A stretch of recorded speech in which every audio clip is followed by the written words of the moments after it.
Hola, buenas noches. Y esta vez buenas noches tiene otro significado que va más allá de la pura cortesía, porque efectivamente hoy es una noche buena y una noche, yo diría, que especial. En primer lugar, ya saben ustedes que dentro de muy poco tiempo se va a celebrar la entrega de los Oscars en el Reina Auditorium. Y en segundo lugar, y para nosotros yo creo que mucho más interesante, porque hoy les hemos preparado un programa doble realmente fantástico. En primer lugar, vamos a ver Casablanca, que aprovecho para decirles a todos ustedes, los que nos están mandando las cartas, que es una de las películas favoritas de todos vosotros. Si hemos recibido unas 4.000 cartas hasta el momento, pues yo creo que más de la mitad se deciden porque Casablanca es la película que más os gusta. Es una película puramente de estudio que luego analizaremos.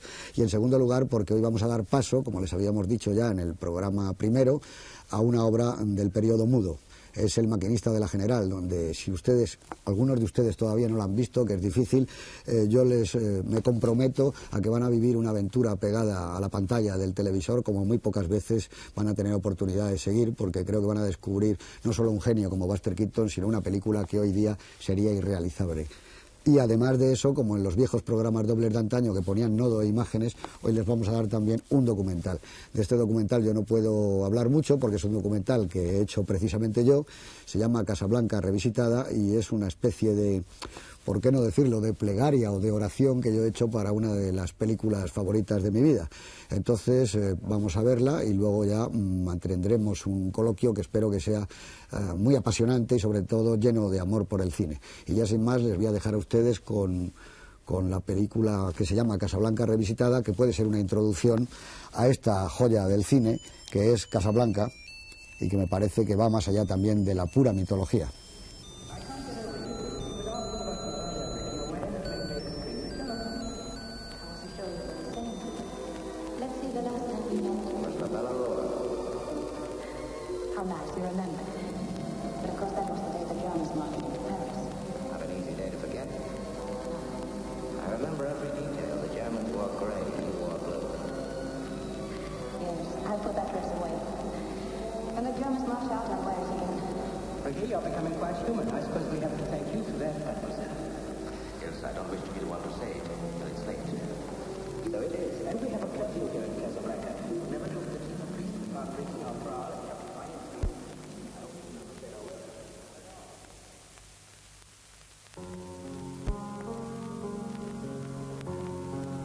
A comienzos de los años 60, los estudiantes de Harvard frecuentaban el Bradley Theatre, una simpática sala de Cambridge, Massachusetts, con estupendo marco juvenil.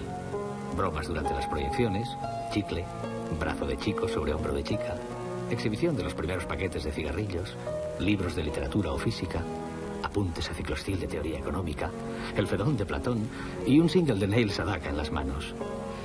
Ella se parecía, o quería parecerse a Natalie Wood en la escena de la cascada. Y él trataba de mirar como Warren vestido de granjero en la secuencia final. Esplendor en la vida. Siempre era primavera en aquellas sesiones de cine después de clase.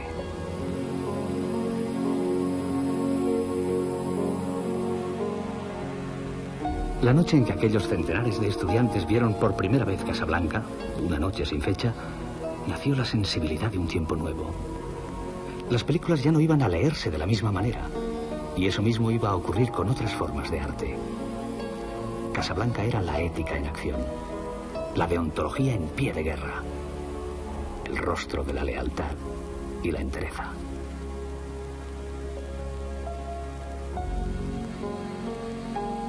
Apenas desaparecido el Dien, sobreimpresionado al mapa de África, todavía la música de la marsellesa en los oídos, ellas y ellos salieron disparados hacia sus habitaciones y allí arrancaron los banderines triangulares y clavaron en la pared la imagen de Rick, al tiempo que colocaban sin darse cuenta la primera piedra de la cinefilia de nuestro tiempo. Acodado sobre la mesa de su cabaret vacío, en la alta madrugada, chaqueta blanca, pajarita negra, la mano izquierda agarrando el vaso, la mirada arcillosa haciendo traveling hacia un amor perdido, vuelto a encontrar, perdido definitivamente.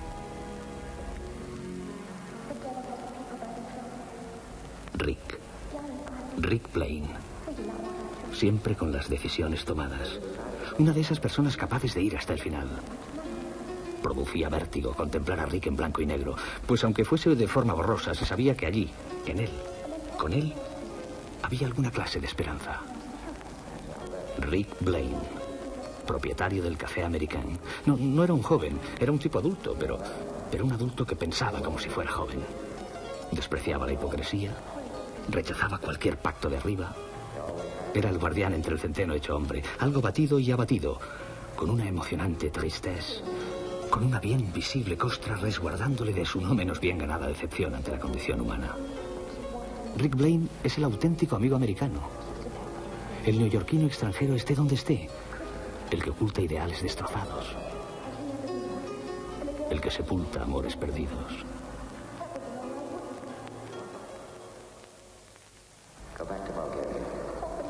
A las chicas que estudiaban arte o literatura, Rick además les parecía ese tipo al que todo le ha sucedido la noche antes. El que invadía sus zonas mágicas. Al que entregaban el último pensamiento. El que las rodeaba de un peligro indefinible. Ese que jamás las daría seguridad en ninguna clase de amor y sin riesgo de 18 quilates.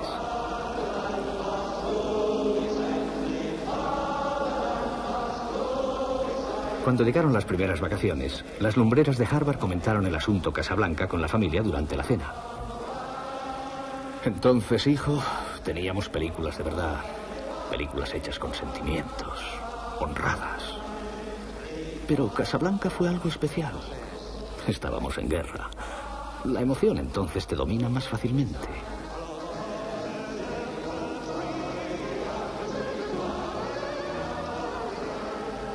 Se convirtió en nuestra película.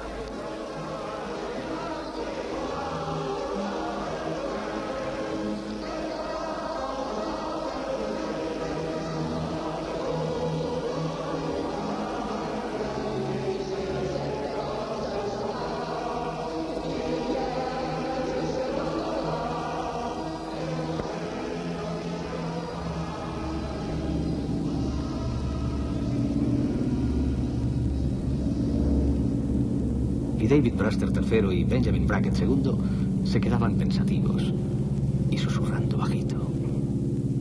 Casablanca, con toda aquella gente esperando. ¿Te acuerdas, Jessie?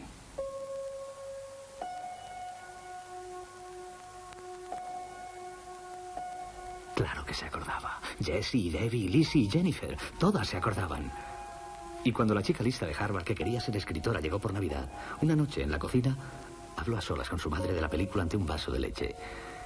Y Maggie dijo: una vez conocí a un hombre como Rick Blaine, ¿sabes? Nunca se lo había contado a nadie. Fue antes de conocer a tu padre. Oh, no. Creo que ya le conocía, pero aún no estaba muy decidida. Se llamaba... Bueno, ¿qué importa? Era puro, amable, generoso. Y como Rick no era muy alto ni muy fuerte,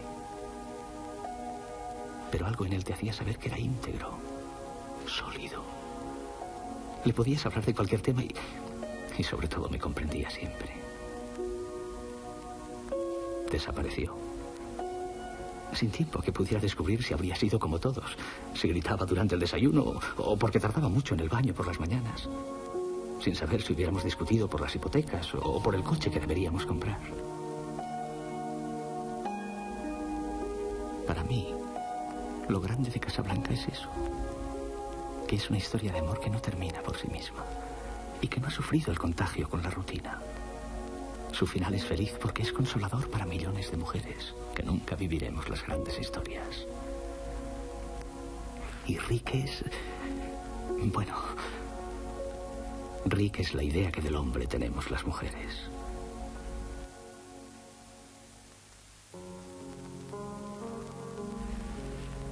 La cara de Rick es el cine. La primera vez que le vemos jugando solo al ajedrez en su nightclub, prestado por von Stenberg, firmando un cheque de 1000 francos marroquíes, tragando nicotina, bebiendo toda clase de bebidas salvo las lights, no hay duda de que estamos ante un héroe, o lo que es igual, delante de un tipo que se adapta y es admirado en cualquier tiempo, por cualquier generación. Rick es un héroe existencial. Alguien que va a clarificar a Heidegger y a Jung, pero a este desilusionado demócrata también le conocíamos de cuando vivía en aquellos estupendos folios de Estraza, con goterones del peor whisky de garrafa, de los whodunit de los años 20, con el gran Hammett a la cabeza. Con todo, mi versión favorita de Rick es que es el rostro de la generación perdida. Es Jake Barnes. Todos los Jake Barnes magullados por dentro y por fuera. Del tipo, ya no lucho por nada excepto por mí mismo. Aunque no es cierto, porque al final siempre toman partido por la verdad, la amistad y todas esas cosas en desuso que traen jaleos. Esos Jake Barnes que alternaron con Hemingway, Scott Fitzgerald, Dos Pasos, y el resto de la banda en el París era una fiesta que nos sigue a través de la primera posguerra, por los adoquines húmedos de Montmartre, por los fríos restaurantes de cristales empañados y el rin color plomo del estadio Anastasie.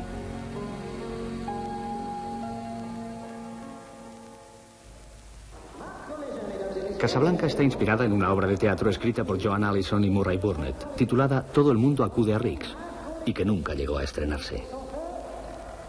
El guión de Casablanca lleva dentro todos los elementos para que los espectadores adelantemos la cabeza continuamente, centímetro a centímetro, hasta llegar a sentir en el cuello una sorprendente tortícolis. Los diálogos son precisos, acuchillados, duros y brillantes como aquel diamante tan grande como el Ritz.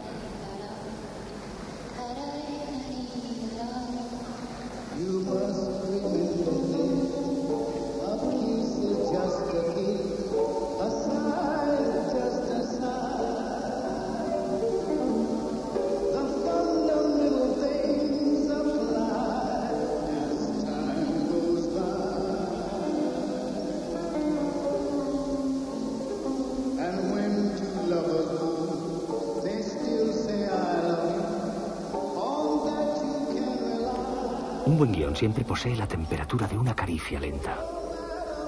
En los grandes guiones, sea cual sea su tema, tienes siempre la sensación de que tratan de ti, que es de ti de quien se habla siempre en cada plano, de tu vida, que son tus reacciones y pensamientos los que siempre toman cuerpo. Escribir un guión como Casablanca exige tener las potencias del alma sobre la mesa, junto a los lápices, el tabaco, la botella, la úlcera y la soledad.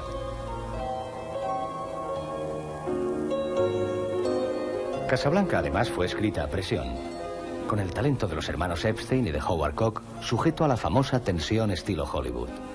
Y es que el estudio nunca se conforma con el trabajo diario en el cubículo de 5 metros cuadrados y, con suerte, pequeña ventana al depósito de agua, sino que el estudio presiona para que de vuelta a casa, mientras atardece con olor a limón por Sunset, Cahuenga o Santa Mónica, los Pat Hobby, Joe Gillis, Dixon Steele, etc., sigan pensando en sus personajes cada vez que su automóvil se detiene ante un semáforo.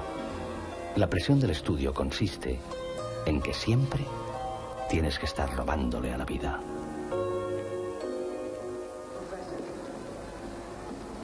Casablanca es una película irrepetible. Las películas irrepetibles suelen ser películas de atmósfera.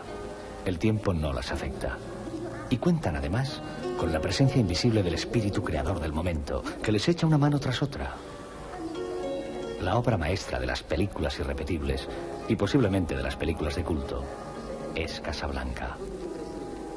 Quizá porque Casablanca es más que la película. Casablanca es las películas. Cuando se estrenó a finales del otoño del 42, Casablanca se hizo con el primer puesto en el ranking de las películas mejor repartidas. Y ahí sigue todavía, sin que Eva al desnudo, La jungla de asfalto o El padrino parte segunda hayan podido batir el viejo récord de Hal Wallis. Casablanca ya entonces rebosaba clase, hechizo, imaginación, voz propia y compromiso del bueno. Fue la más brillante combinación de amor, humor, guerra, melodrama protector, aventura, justa dosis de política y misterio nunca salida de Hollywood. El público la amó desde el primer instante. Rió con los irónicos y estilizados diálogos, enloqueció con el tipo cínico corroído por el desamor y con la jovencita nórdica incapaz de elegir. Y bueno, con toda aquella gente con pasado, de distintas nacionalidades, vendiendo diamantes que ya no tienen valor, a la espera de un billete para el clipper que les llevará a la nueva tierra prometida, América.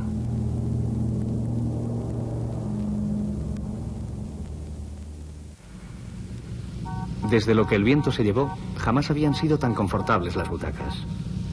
Esa imagen de fría independencia de los personajes, en mitad de una historia de amor y salvoconductos, hizo creer a millones de personas como Jessie que no estaban tan solas, y que podían identificarse sin esfuerzo en la clandestinidad de sus sueños diurnos con todo aquel espejo de experiencias comunes. La gente de la Academia de Hollywood, que por suerte siempre ha estado alistada cerca del dialecto de la tribu, descubrió al primer pase que Casablanca pertenecía al género de no puedes apartar los ojos de la pantalla, la división reina de los géneros, y un 2 de marzo de 1944 lanzó al mundo el mito Casablanca desde el teatro chino de Grauman. Michael Curtiz, un maestro de los planos en movimiento, recogió su Oscar al mejor director. Los gemelos Epstein y Howard Koch, el suyo como autores del mejor guión. Y Casablanca resultó elegida mejor película.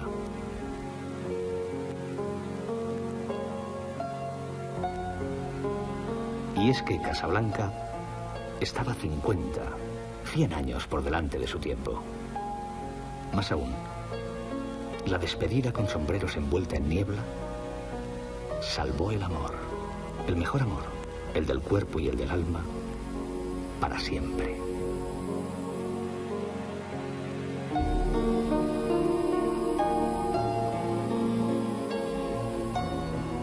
El de Ilsa y Rick es un amor, consumado en París y en Casablanca, pero no consumido. Ese amor que brota en la pista de aterrizaje en unos primeros planos portentosos es el único tener y no tener del que hablaba la gente de la otra academia, la de Atenas. El viejo Sócrates aseguraba que el amor era lo único que él era capaz de entender. Los que asistimos a la ceremonia de Casablanca también. Y es que, desde el sermón de la montaña, nadie había vuelto a plasmar el amor con vocación de eternidad hasta el discurso del aeropuerto.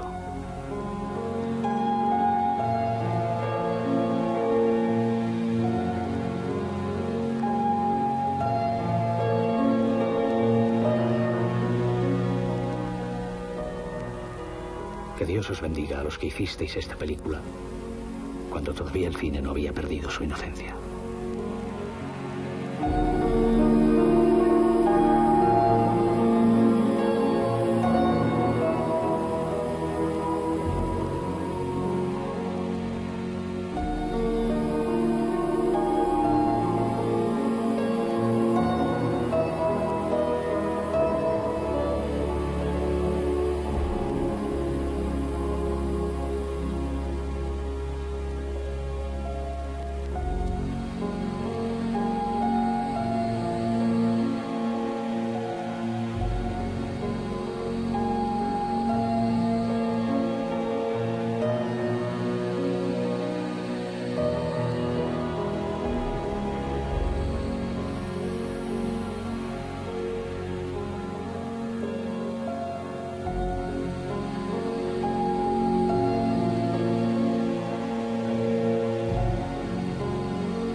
Espero que les haya gustado esta aproximación tan personal a la película Casablanca de Michael Curtiz. Y naturalmente, después de todo lo que yo he tratado de contar, pues pocas cosas más me quedan por decir. Pero no así a Antonio Jiménez Rico. Buenas noches, Antonio. Buenas noches. Director y escritor, a quien ya conocen ustedes de otros programas, y que es el que nos va a introducir a la película de Casablanca, y por qué, si él comparte también esas mismas pasiones que yo tengo con esta magnífica película de Curtiz.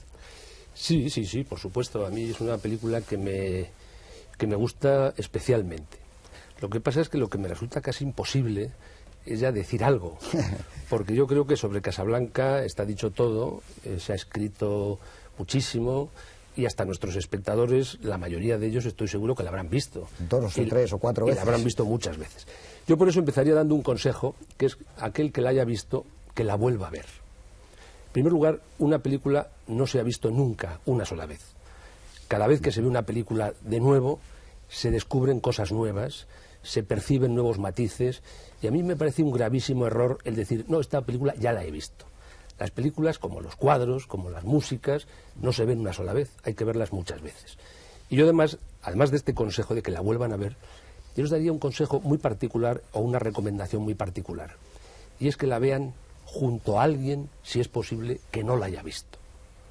A mí me parece una experiencia maravillosa el contemplar una película como Casablanca con una persona que la vea por primera vez, porque se va a crear una especie como de complicidad, una especie como de pequeños vasos comunicantes de las emociones que transmite Casablanca, que aunque uno que ha visto ya la película las conozca y las haya percibido hace ya mucho tiempo, al ver que hay alguien a tu lado que por primera vez va a descubrir las emociones y los sentimientos que hay en Casablanca, a uno le van a enriquecer y le van a gratificar.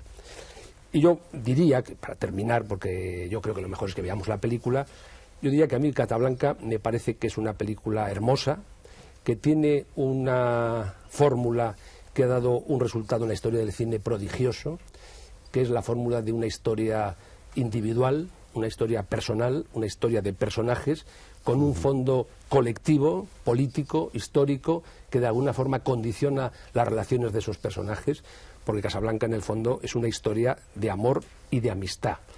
Y yo diría que más que de amor y de amistad, es de amor-amistad, porque muchas veces los sentimientos de amor y amistad no están con una frontera muy clara divididos en Casablanca.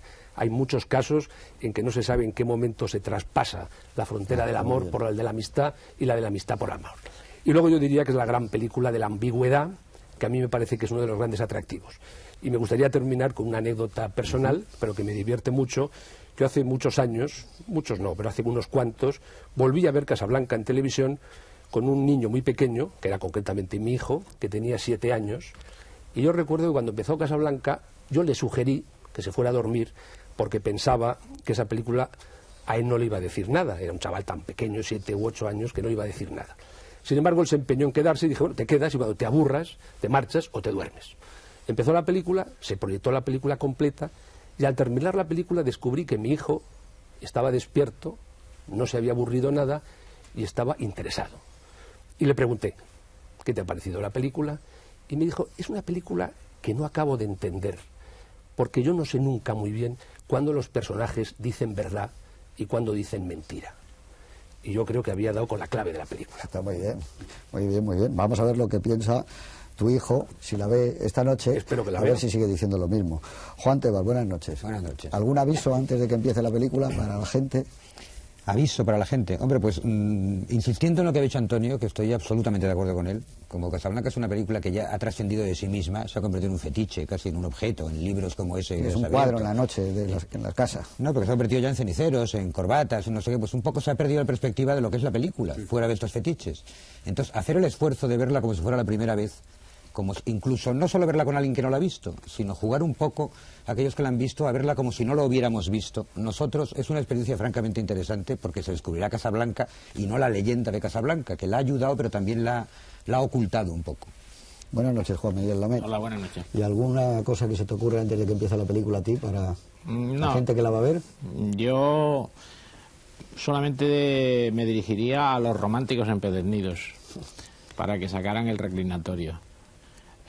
Casablanca a mí me parece la primera gran película romántica del cine sonoro. Me refiero a romántica del cine sonoro porque otras películas del cine sonoro son de época, películas románticas como la que visteis el otro día, de Cartas a una desconocida. Esta es la primera vez que sale un héroe romántico con un smoking. Así que a los que sean románticos que saquen el reclinatorio, no puedo decir otra cosa. Yo creo que mucha gente lo está sacando. Solo quisiera decir para terminar que esta película está doblada, pero que tiene un doblaje especial. Y, por ejemplo, puedo decirles a ustedes que a Humphrey Bogart le dobla José Guardiola, que era un maravilloso doblador, ya fallecido.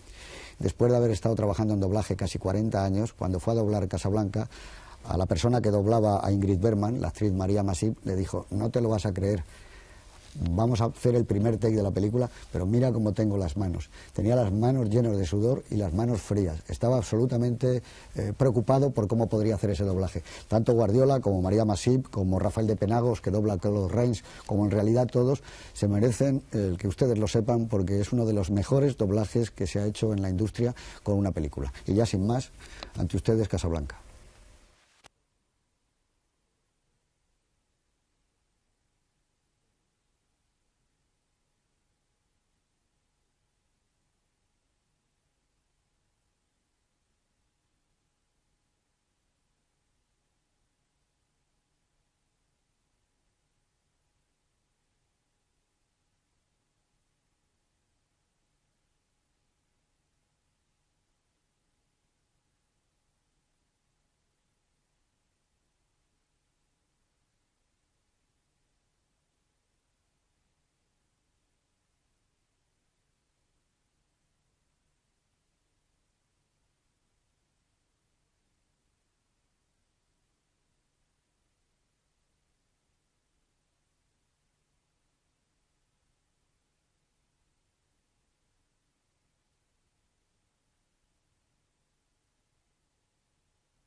Bueno, pues aquí estamos, todavía con la música de la Marsellesa en nuestros oídos. Y antes de nada, y como viene siendo habitual, vamos a centrar la película en su tiempo, que fue un tiempo especialmente complicado en el mundo, el año 42, cuando se rodó la película en los estudios de Warner Brothers. Sin ir más lejos, ese año se estrena una película que sería histórica en España, que se llamaba Raza, porque el guión de esa película fue escrito por Jaime de Andrade, que encubría al general Francisco Franco, y fue un estreno muy sonado. También en ese año 42 se suicidó Stefan Zweig junto con su mujer, que fue el escritor, entre otras, de una película que ya hemos puesto hace unas semanas, Carta de una desconocida. También murió el maravilloso poeta Miguel Hernández, sin que mucha gente supiera que se estaba muriendo precisamente ese gran poeta, porque entonces no tenía la fama y el prestigio que hoy naturalmente tiene y que se merece.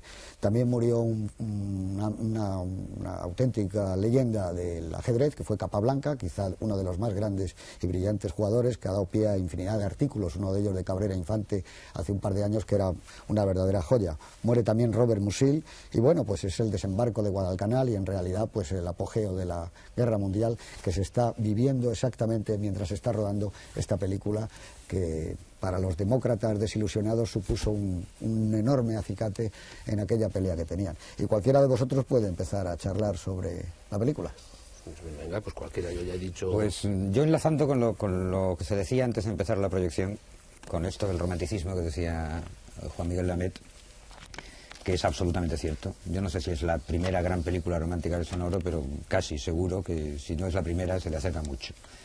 Y realmente es un caballero romántico con gabardina y no con vestido del 19, ni siquiera con armadura. Y digo con armadura porque un compañero y amigo de algunos que estamos aquí, que es cinéfilo, inveterado absolutamente, que es Manolo Marinero, decía en un libro suyo sobre Humphrey Bogart que el personaje de Rick de Casablanca tenía un poco el síndrome del caballero romántico a lo Brian de Bois Guilbert, que es un personaje de Ivanhoe, de la novela y de la película, que al final cede a la dama. Y cede a la dama porque la cede realmente. O sea, en los dos casos, en el caso de Bois Guilbert, hace que pierden la pelea, y en el caso de Rick, como habéis visto, engaña hasta el último momento en qué nombre va a poner en los salvoconductos. Uno de los mayores toques de romanticismo en los héroes románticos es la capacidad de renunciación por el amor, y esto está muy claro en esta película. Esta película, supongo que a todos os pasará, está muy enraizada con una cosa que se llama la nostalgia. No solo porque trata sobre la nostalgia de París, les quede o no les quede a los protagonistas, sino porque se ha montado tanta nostalgia sobre la propia película, que siempre que se piensa en ella se piensa con... A mí, yo soy muy nostálgico, pero de todas maneras creo que es un sentimiento peligroso la nostalgia, creo que hay que mirar un poco para adelante. Pero yo, y acabo pronto para que veáis los demás, quería empezar con una cosa, de esto de la nostalgia. La protagonista de esta película, que es Ingrid Bergman, y que como luego hablaremos, supongo, y se contará, hubo sus más y sus menos en este rodaje con respecto a los actores que no creían en la película, 37 años después hizo una Casablanca revisitada, como el título de tu documental. La invitaron a Hollywood cuando ya no estaba en Hollywood para una cuestión benéfica, no me acuerdo cuál era, y la recepción se le hicieron en el plató, me parece que era el número 9 de la Warner, en el mismo plató donde se había rodado Casablanca. Le abrió la puerta a Paul Henreid, que era el que quedaba vivo, el que hace Víctor Laszlo, su marido, en la película. El actor mismo que hacía el negro, 37 años después, tocó El tiempo pasará, y ella, absolutamente emocionada, como es lógico, empezó a oír que quien lo cantaba era una persona que tenía detrás, a quien no veía, se volvió, y era Frank Sinatra, que le dijo: he esperado 37 años para poderte cantar que el tiempo pasará. Entonces cogieron copas y brindaron por todos los muertos, por Mike Curtis y todos los demás, en una ceremonia de nostalgia, pero de nostalgia positiva, a mi entender, en que los propios personajes y protagonistas de esa película hacían justicia a esa película que ya era una leyenda y en la cual muchos de ellos no habían creído mientras la estamos haciendo. Y ahora ya os dejo el asunto a vosotros para que digáis lo que queráis. No, es que lo que estaba diciendo Juan Miguel de romanticismo es cierto, pero lo que ocurre es que siempre una nueva generación descubre Casablanca. El tiempo pasa, como diría la canción, hasta en Goodbye, pero siempre se van incorporando nuevas generaciones, porque la película, bueno, fue una película naturalmente premiada en su momento, ganó el Oscar, se lo dieron también al director, lo ganaron los 3 guionistas, pero digamos que no era una película de gran prestigio, fue un melodrama que había hecho la Warner con mucha categoría, con una enorme elegancia, pero tuvo que ser la gente joven, sobre todo de Harvard, los mismos que descubrieron a Renoir en los años 60 con La regla del juego, los que descubrieron esta película. Y desde entonces, y yo he estado el año pasado en el Bartrell Theatre, que es un cine que está en Cambridge, en la universidad, sigue el mismo afiche original de hace pues 62 al 90 y tantos, pues casi 30 y tantos años.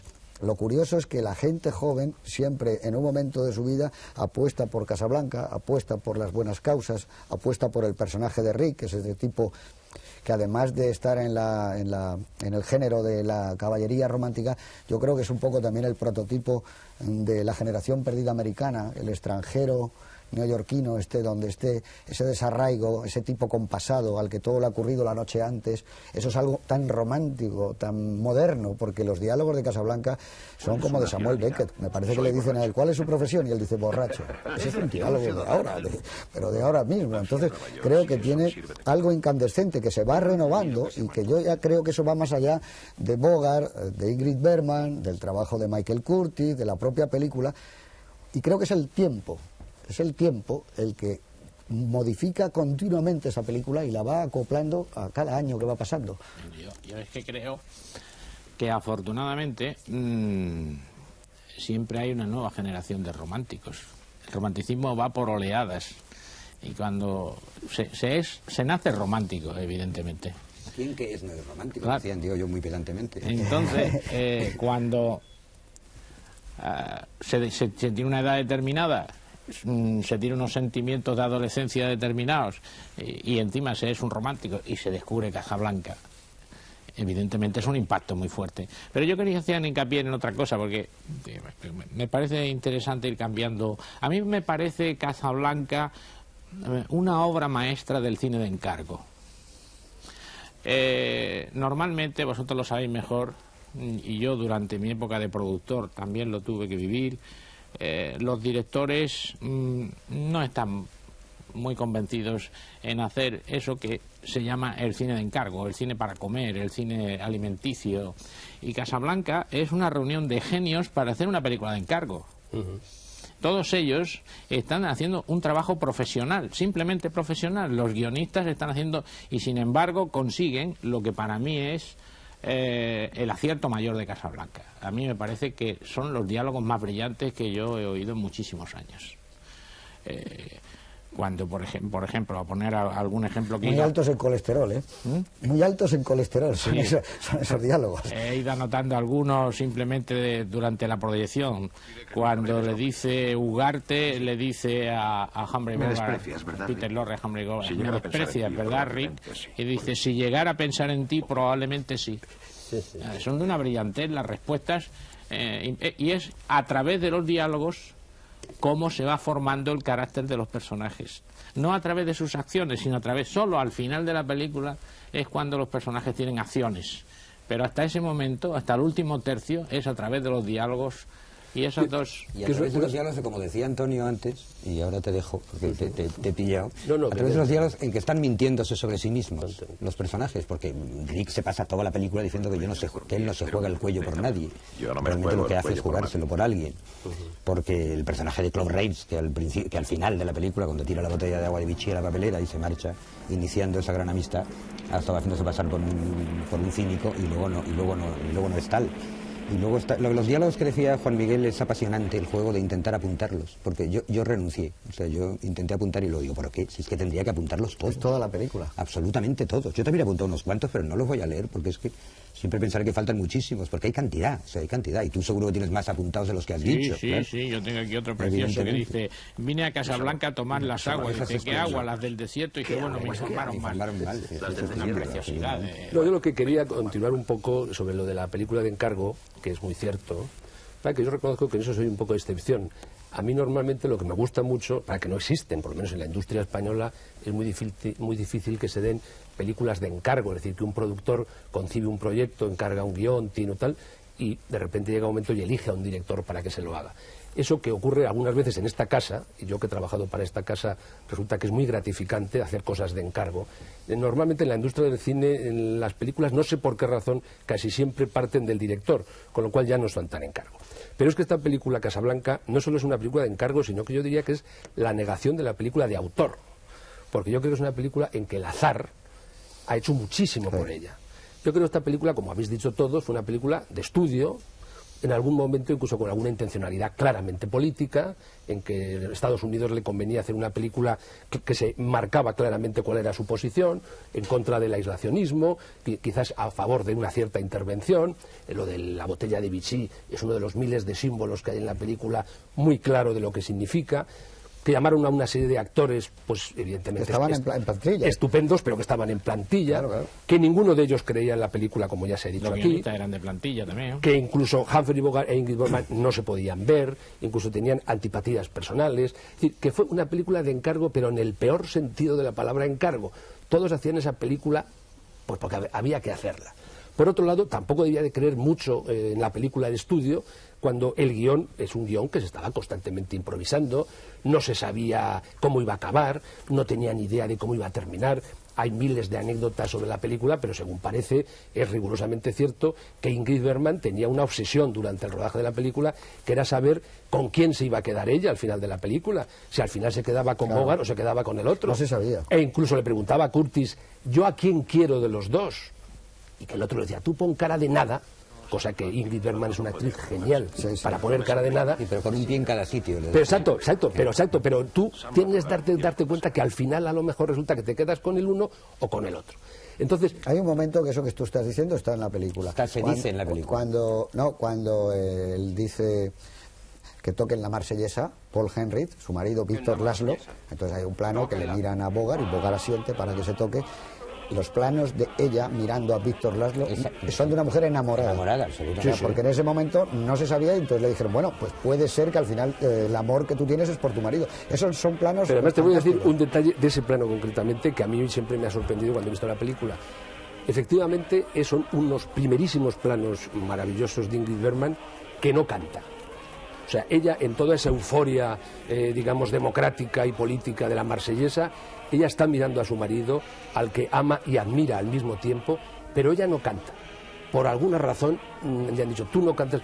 No creo que sea porque no la supiera, porque la tendría que saber, claro. Pero se ve que en ese momento alguien debió de decidir que Ingrid Bergman no participaba, digamos, de la euforia política y solo participaba del amor o admiración por el personaje. Tampoco canta Bogart, la marsellesa. Pero el Bogart es más o menos razonable. Lo que a mí siempre me ha sorprendido es que no cantara Ingrid Bergman, porque ahí canta hasta el apuntador, y sin embargo Ingrid Bergman no canta. Yo creo que para la gente que está preocupada a niveles de escritores, de guiones, este guión que gana el Oscar y que lo firman los dos hermanos Epstein y Howard Koch, no solo escribieron ellos el guión, porque ahora ya ha habido mucha gente que ha investigado. Y una obra de teatro, ¿no? No, era una obra de teatro que solo cogieron prácticamente el primer acto, que nunca se produjo en Broadway, la obra no tuvo ningún éxito, entonces decidieron que tenía un material suficiente para poder hacer una película. Se llamaba la obra Todo el mundo acude a Rick, era el título de la obra. Frase que se dice al principio de la película, ¿no? Pero como había una especie de familia entre la gente que estaba bajo plantillas en los estudios, había actores que eran amigos de escritores, etcétera.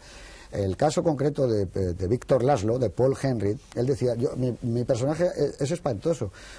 Yo entro vestido de opereta, con ese sombrero Panamá y el traje de hilo. Bueno, yo no soy un héroe de la resistencia. Entonces a su amigo Casey Robinson, que era un guionista portentoso, que escribió muchas películas para Bette Davis, le dijo, tienes que darme algo de dignidad al personaje. Y parte de su personaje fue escrito por Casey Robinson, pero también estaba uno que se llamaba Eneas Mackenzie, que intervino en la estructura final, porque evidentemente, y por llevarlo a un terreno más muy claro y a lo mejor muy elemental, los hermanos eran dos frívolos. Toda la parte de humor, de acidez que tiene la película, esos diálogos brillantes son de ellos. Howard Koch era un hombre comprometido con su tiempo, era un hombre de izquierdas y entonces les parecía demasiado frívolo. Y él dijo que había que tomarse muy en serio la película. Esa mezcla prodigiosa que se hace de los guiones que han escrito los dos sin estar juntos y que los van mezclando según van llegando las hojas de rodaje al plató, porque hay veces que no saben lo que rodar, porque salen con 80 folios, es lo que yo creo que produce esa magia que solo se puede hacer en un estudio y con unos profesionales que dan lo mejor de sí mismos. Y con una disciplina. Eso es evidente. Pero si me permitís, yo creo que hay algo de truco en el tema. Es decir, yo creo que Michael Curtis sabía por dónde iban los tiros, pero por una razón. Y yo creo que Michael Curtis por lo menos sabía que Humphrey Bogart era la estrella. Un Bogart, le decían. Eso lo sabía Michael Curtis y casi todo el mundo en el estudio. Desde el primer momento. En el estudio lo sabía. Sería el que más cobraba, además, posiblemente. Vosotros fijaos cómo se presenta por primera vez a Humphrey Bogart y cómo se presenta a Ingrid Bergman y cómo se presenta a Paul Henry. Juan, de salario, ¿eh? Sí, el que más cobraba era Humphrey la estrella Bogart. no va a perder, ¿eh? Ten en cuenta, perdona, que Ingrid Bergman no era Warner, era de David Selznick, estaba cedida y la habían engañado diciendo que era una película estupenda. Tú vas a estar en medio de la niebla, una historia de amor muy bonita, es Casablanca, bueno, mucho exotismo, color local, y dijeron, bueno, pues debe ser estupenda, sin una hoja. Y sacaron a déjame Perdóname un segundo, Juan explicar Miguel, lo que quería quiero decir. apoyar una cosa que estás diciendo tú y te dejo seguir. Lo digo por una cosa que ha dicho Antonio. No era el que más cobraba. O sea, ¿no? No era el que más visto las cobraba. nóminas? No, he visto reflejados en un libro eso de Inside Warner sueldos Brothers, ¿no? de algunos actores, incluso algunos actores secundarios, que cobraban algunos más del doble que Ingrid Bergman, y muchos, no el doble, pero más que Humphrey Bogart, que no era tan estrella en ese momento. O sea que esto apoya más todavía lo que dice, yo creo, Juan Miguel. No, si las imágenes lo dicen, mira. Porque no era tanto por el precio, sino por entender el director quién era el protagonista. Eso estoy de acuerdo. O sea, las que imágenes de Humphrey Bogart son de por la primera estrella. vez a Humphrey Bogart como una estrella. Se ven sus manos, está poniendo OK en un talón, coge un cigarrillo, la cámara bascula y se le ve la cara. Está presentando al protagonista. Eso está clarísimo. Sin embargo, Ingrid Bergman y Paul Henry entran Llegan en el plano general. Sí. Aunque yo me quito el sombrero porque Ingrid Bergman jamás ha estado más bella que en un plano general. Va vestida de blanco, lleva un broche, el traje es largo, manga corta, anda muy bien, anda maravillosamente. El traveling que le sigue es pero hay absolutamente vaporoso. hay otro dato más a favor de mi hipótesis de que Michael Curtis sí sabía lo que estaba haciendo. Humphrey Bogart e Ingrid Bergman se besan en la boca varias veces a lo largo de la película, y sin embargo a su marido él la besa a ella en la mejilla una sola vez cuando se va del hotel a la reunión clandestina. O sea que evidentemente Curtis sabía lo que estaba haciendo. Pero porque apostaba por el personaje de Rick, no por el actor, porque Humphrey Bogart en ese momento todavía no era una estrella. Yo lo que creo es que, hombre, evidentemente Michael Curtis sabía lo que estaba haciendo, entre otras cosas, había hecho ya no sé cuántas películas antes de llegar a Hollywood, es decir, que era un profesional como la copa de un pino. Pero yo lo que matizaría es que más que sabía lo que estaba haciendo, se sabe lo que él quería. Eso es evidente. O sea, yo estoy convencido que él, como director, tenía las suficientes armas en su mano para tomar una postura sobre la historia que estaba contando. Y en eso estoy de acuerdo. Él se ve que apuesta por el personaje de Humphrey Bogart. Y por una razón, porque aparte de que era un gran profesional, Michael Curtis, como tú dices, de dominio sobre estrellas lo sabía todo, porque si no recuerdo mal, a James Cagney le da el Oscar en Yankee Doodle Dandy, y a Joan Crawford le da el Oscar en Alma en Suplicio, en Mildred Pierce, y a Bogart le da una nominación, es decir, que tenía un dominio muy grande de lo que eran las estrellas del cine. No, era un profesional en ese sentido portentoso. Y luego que yo creo que, pese a todos estos azares de los que estamos hablando y estos conflictos que hubo en el rodaje, analizada la película terminada, se demuestra que Michael Curtis era un excelente narrador. Bueno, la historia está contada de una forma tan clara, tan meridiana, tan diáfana, que a veces es hasta demasiado elemental, porque todas las cosas que ocurren en la historia tienen un antecedente, tienen un precedente, tienen un consecuente. Cuando va a salir el personaje del mayor Strasser, se avisa previamente varias veces para cuando salga ni el más estúpido de los espectadores dude de quién es. Cuando va a llegar Víctor Laszlo, también se avisa repetidas veces.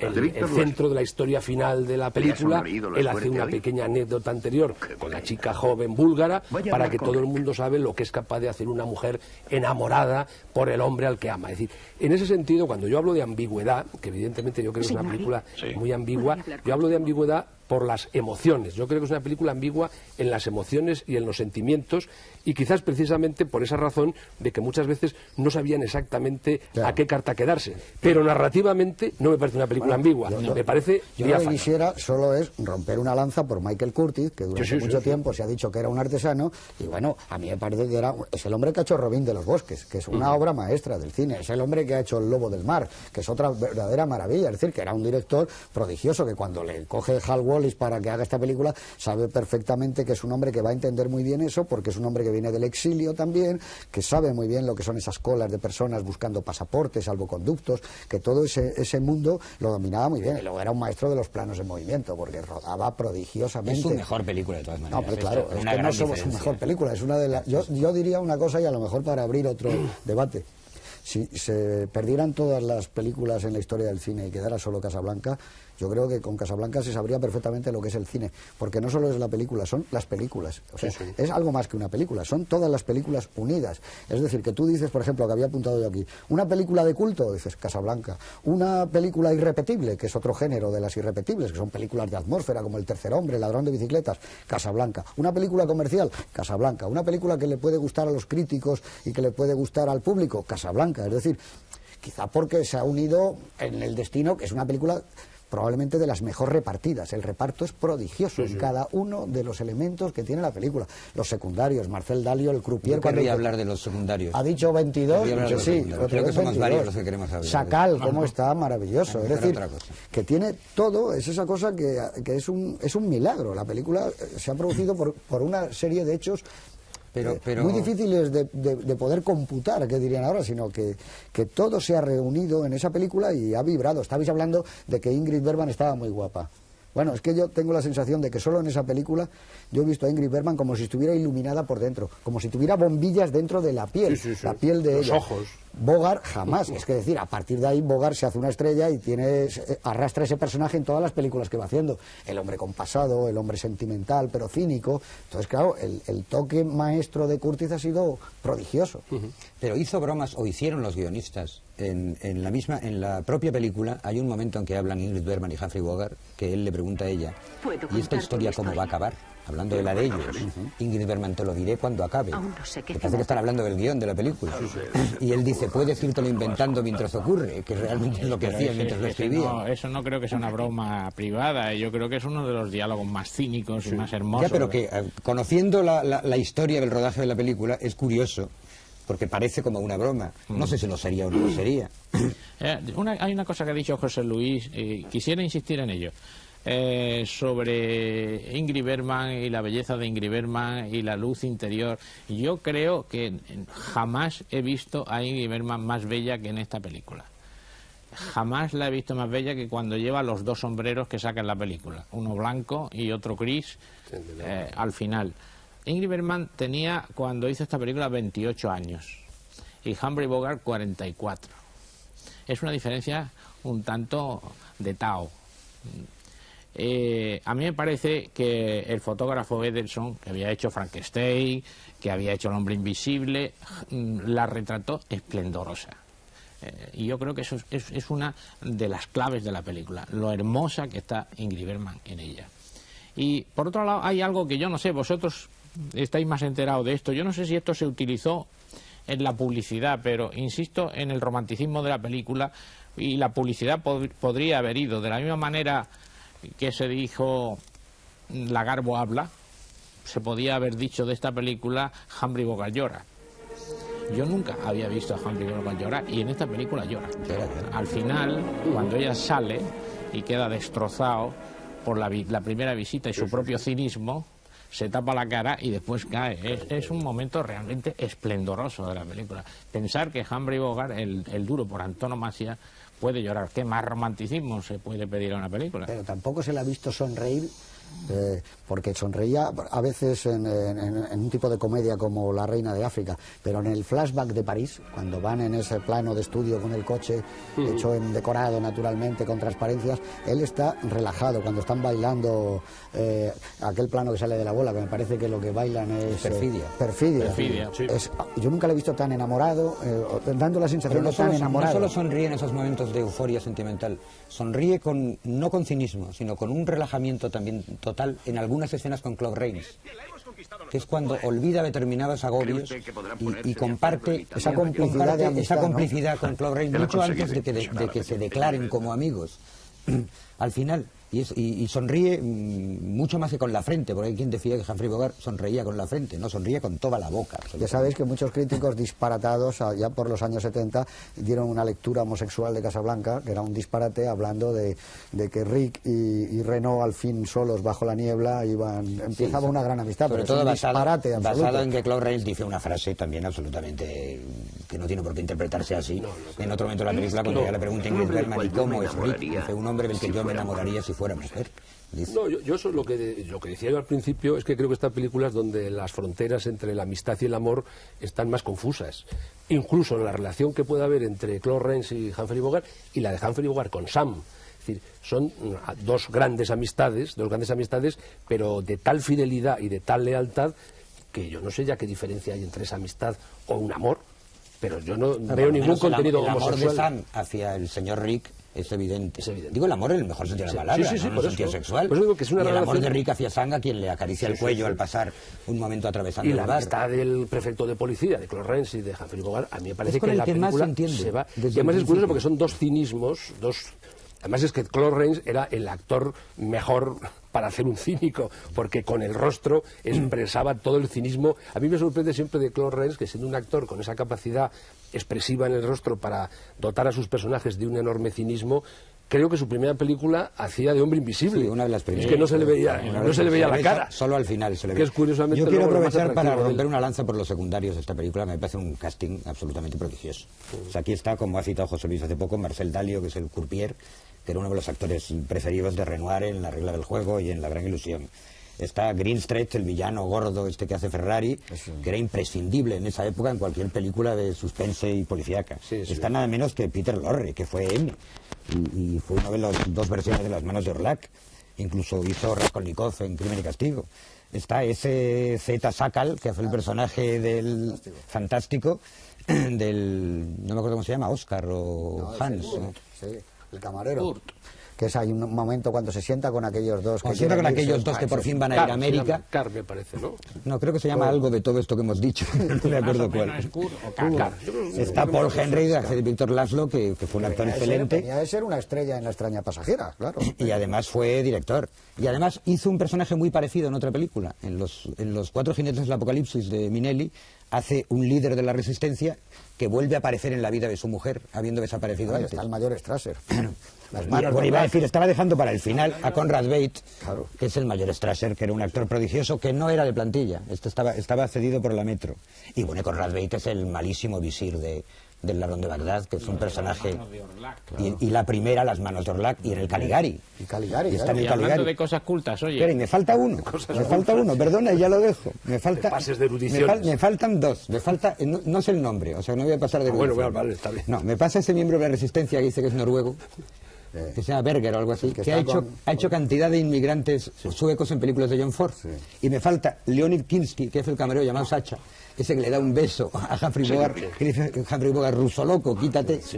Y ahora ya no hablo más de secundario, pues no sé si queda. Ahora, como estaba diciendo de intelectual, los hermanos Epstein, que como decía eran muy frívolos, ellos eran unos grandes aficionados a los coches.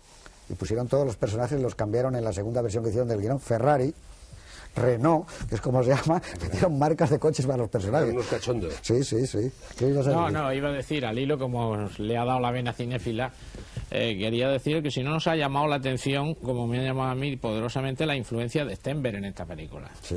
Las calles de Casablanca, el café de Rickson, puramente Stenberg. Pero hay un plano en la película que es como copiado de una película de Stenberg, que es cuando Rick va a su despacho a recoger el dinero, y entonces se queda a mano izquierda se queda el personaje que es Claude Rey, y la sombra se ve a la derecha. Eso es un plano totalmente de von Stenberg. Hay una gran influencia de Marruecos, de von Stenberg, en esta película. Es que una de las cosas de fotografía, que tú lo has dicho, vamos, lo hemos dicho todos al principio como película de estudio, una de las cosas que tienen mucho valor de Casablanca vista ahora, en su día también lo tenía, pero más visto ahora, es ese aire que tiene de película de representación, de ficción. Es decir, que en ningún momento no hay un solo plano que se pretenda hacer un cine naturalista o realista, de que el espectador crea que está en Casablanca, ni que crea que está en un café de verdad, ni que crea que está en un aeropuerto de verdad, ni que crea que está en nada. Toda la película tiene ese atmósfera, ese olor de película de representación, de ficción, de película artificial, que es lo que yo creo que le da un pozo de cine, es decir, pero que no por eso la hace menos creíble, ¿eh? No, O sea, es que para mí es más creíble, porque yo lo que voy al cine no es a ver la realidad tal cual es, lo que voy es a que me engañen para que me lo pase bien, y evidentemente en esta película es un enorme engaño, pero un enorme engaño que te transporta a unos momentos gratificantes absolutamente asombrosos, y en ese sentido ese tipo de cine cada vez se estaba perdiendo, pero yo creo que ahora está volviendo, cada vez volvemos, incluso aquí, más al estudio, más al decorado, más a la transparencia. Por ejemplo, yo hace poco tiempo hice una película en que utilicé transparencias y yo lo que quería es que se notaran. me horrorizaba cuando me las hacían tan perfectas que parecía que no era una transparencia. Yo decía, no, quiero que se note la transparencia, porque eso le va a dar un tufillo a la película de ese tipo de cine, del viejo Hollywood, que es que las transparencias, ¿cómo cantan las transparencias en Casablanca? Pero cantan maravillosamente. Es que Marruecos siempre será... ¿Habrá que explicar lo que es una transparencia? Bueno, el Marruecos auténtico siempre será el de Paramount. Sí, hombre, claro. Y Casablanca auténtica será la de Warner, mucho más que cuando vas a Casablanca. No, es que no pues explica lo de la transparencia, que habrá mucha gente de los que nos escriben. No, hombre, tú que no, acabas de trabajar con ella. No, la transparencia... Que hay varias en esta película. No, es que hay, en todas las películas de esta época, es que pues, la transparencia es simplemente en una escena donde se ve el exterior, pues como lógicamente se hacen en estudio, a través de un truco que es una proyección sobre una pantalla que está en el exterior, pues todo lo que ocurre en el exterior no se ve a través de una retroproyección proyectado sobre una pantalla. Es decir, que por ejemplo, por poner un ejemplo de Casablanca, cuando están sentados a la puerta del café de Rick, Clarence y Humphrey Bogart al principio de la película, y hay un plano en que se ve casi el aeropuerto, que pasa el avión por encima, evidentemente eso está rodado en un estudio, ellos están sentados en el estudio, y lo del aeropuerto y lo del avión es una magnífica transparencia que ha sido rodado previamente y que luego ha sido reproyectada por detrás y produce ese efecto de una realidad mágica, porque nunca es la realidad misma. Una realidad más real que la realidad que no fuera mágica. Exactamente. Bueno, por esta película, que además, y ya solo creo que hemos olvidado una cosa, que es el fluido que abastece cada secuencia, el ritmo, el montaje que tiene, que es un montaje prodigioso también, de Owen Mars y de Donald Siegel, que luego sería un maravilloso director. Si todas las semanas es difícil elegir un momento en esta película, ¿cuál sería el momento que tú elegirías? Llena de tantos momentos magníficos. Es que esta es la película de los momentos. A mí me parece que esta es la película de los instantes y de las frases y de las réplicas y de las miradas. Yo, por poner alguna que sea muy cinematográfica en el sentido casi técnica, una de las cosas que más me gustan de esta película es la utilización de los primerísimos planos de Ingrid Bergman. O sea, en la película hay muchos primeros planos, que está Ingrid Bergman cortada por aquí, tal. Pero hay muy pocos momentos, me parece que son 6 o 7 a lo largo de la película, en que Curtis fotografía a Ingrid Bergman en un primerísimo plano, lo que nosotros llamamos un primerísimo plano. Y la utilización de los primerísimos planos, y por poner un par de ejemplos, es cuando por primera vez canta Sam la melodía del Tiempo pasará, primerísimo plano de Ingrid Bergman con esos ojos acuosos, que yo no sé de dónde sacaba la luz para iluminar esos ojos. Luego el rostro de Ingrid Bergman cuando aparece Humphrey Bogart y por primera vez se enfrenta con él, y hay un juego de 2 primerísimos planos de los dos. A mí esos son los momentos que me parecen... Unido a la música. Unido a la música. Y luego lo utiliza más veces, porque el primerísimo plano de Ingrid Bergman lo utiliza todavía una vez más con Bogart y con Henry, en 2 momentos en que les está diciendo a los dos que los quiere. Y en esos momentos, cuando se lo dice a Paul Henry antes de ir a la reunión esa clandestina, y cuando se lo dice en la recámara, digamos, del café a Rick, también hay otros 2 momentos de primerísimos planos que, aparte de toda la belleza de Bergman y toda la expresividad que tienen esos primerísimos planos, es que está también toda la ambigüedad, porque nunca sabes exactamente si esa mujer es sincera o no es sincera, si lo dice de una forma o lo dice de otra, y sobre todo esos ojos. Digamos que serían esos primeros planos al viejo estilo de Lagarbo, de Marlene Dietrich, sí. en ese tipo de cine tan cuidado. Y en la película yo creo que estos primerísimos planos, no confundir con un primer plano, hay 6 o 7, luego hay uno al final muy importante, claro, que a mí eso es lo que más me gusta de la película, por decir algo. ¿Y para ti, Juan? Pues yo, para compensar, me quedo con Bogart, aunque podía haber dicho de esos momentos que dice Antonio. Hay una secuencia, hay 2 realmente, porque hay una en medio que es el flashback. A mí me parece que es prodigiosa, de la cual se lo voy a contar un momento. Me refiero a la secuencia que empieza cuando se apagan las luces del café de Rick y barre el reflector, y luego Rick está solo y está desesperado. Hay un flashback en medio, que es el flashback que nos explica París. Pues es el paso del flashback a la vuelta a esa secuencia. Pues el terminar con la estación, con esa carta que él recibe, y aquí voy a citar a un compañero aquí presente, que es Juan Miguel Lamet, que ha escrito en un libro común de algunos de los que estamos aquí sobre trenes en el cine, esa carta que recibe, que es borrada por la lluvia, absolutamente, que a él le encanta, decía que a mí también me encanta. Bogart, y ahí viene el momento que digo, Bogart, subido ya el tren, tira esa carta, el humo del tren tapa la pantalla, enlaza con el flu de la vuelta al presente, y después de haber tirado la carta, enlazar, lo que tira es un vaso, y entonces esa puerta que hay al fondo, que siempre estamos esperando que aparezca Ingrid Bergman por ahí, y cada vez que el reflector la barre y hay una luz, parece que va a pasar algo, por fin se abre la puerta y entra Ingrid Bergman. Y desaparece la música del tiempo pasará que estaba sonando. A mí me parece ese enlace de flashback y vuelta al presente, me parece prodigioso, absolutamente. Esa carta que me parece, la que te hace referencia a que ella decía: Rick, no puedo ir contigo, no me preguntes Richard, por qué. me parece que decía Richard. Richard, no me preguntes por qué, solo piensa en que te amo, que Dios te bendiga, God bless you, que es como acababa. Bueno, ¿cuál es tu momento? ¿Ese también? Sí, claro, el momento para mí esplendoroso de la película es exactamente un poquito antes de esa escena, porque Curtis tiene una enorme habilidad y porque me parece la quinta esencia del romanticismo. Anteriormente a esa escena, Ingrid Bergman y Humphrey Bogart se besan y ella deja caer la mano y tira una copa. Primer presagio. El plano siguiente, han quedado citados a las 5 menos cuarto. El plano siguiente es un plano general de la estación lloviendo donde pone 5 menos 5. Ese plano donde está lloviendo es un segundo presagio. No, todo el mundo sabe que no va a ir Ingrid Bergman. Ha tirado la copa y encima la estación está triste. Y esa escena me parece portentosa, especialmente porque con una imagen, que es la imagen de la carta, deshaciéndose las letras, ha explicado prácticamente con una imagen ha cerrado la elipsis de cine mudo, sí, ha explicado la gran historia de un desencuentro. Me parece que no se puede decir más cosas simplemente con el agua cayendo y borrándose las letras. Yo creo que es evidente que Curtis era un excelente director. Pues a mí si yo tuviera que elegir, yo elijo La despedida con sombreros envuelta en la niebla. La he visto muchísimas veces. Yo creo que si no llevaran sombreros los tres, esa escena no era igual.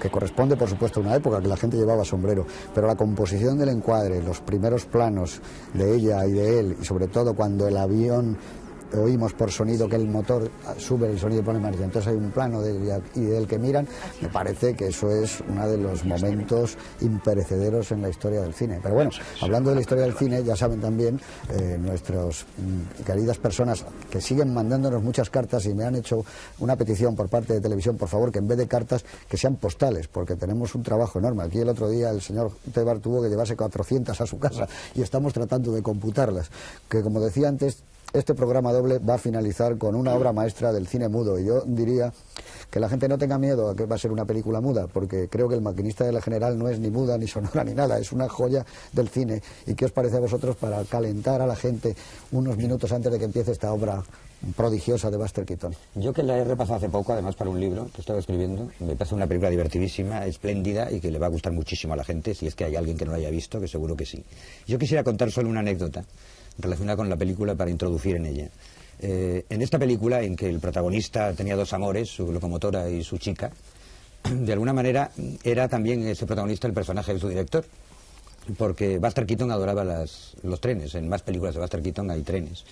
Pero la anécdota que quería contar, me parece muy divertida, es que cuando se hizo una película sobre la vida de Buster Keaton, no me acuerdo quién la dirigió, pero la interpretaba Donald O'Connor, que hacía de Keaton. Donald O'Connor cuenta que fue a ver a Keaton.